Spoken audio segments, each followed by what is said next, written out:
气温转凉，羊肉炉姜母鸭是许多国人温补的第一选择。这间位于永康的餐厅就很大胆创新，特别将2种锅物组合起来，取名禽兽锅，让有选择障碍或者是2种都想品尝的朋友不用再伤脑筋。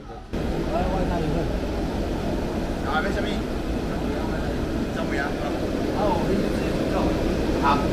禽兽锅的禽就是鸭子，2足而语为之禽；兽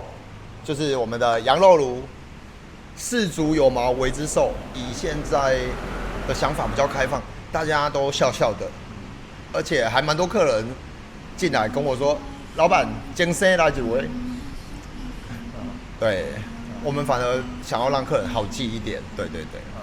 那我看到这个锅里面还有加红鲟，好像是这比较特别的组合。对，为了红鲟，我们的中药还有重新去调配过，让红鲟放到汤里面，它会再提升另外一个层次出来。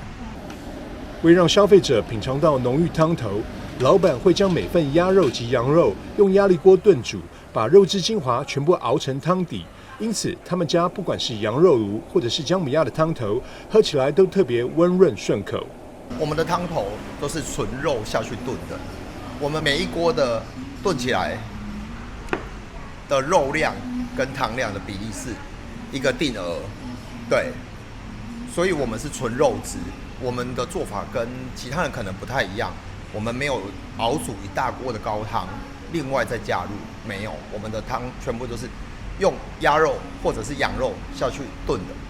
除了是羊肉炉和姜母鸭的组合，禽兽锅也可以加入红鲟、干贝、鲍鱼等高级海鲜食材，把汤的层次变得更加丰富，让无论是追求传统锅温补，或者是想要挑战味蕾新鲜感的消费者，相信都能在这得到满足。记者张硕维，台南报道。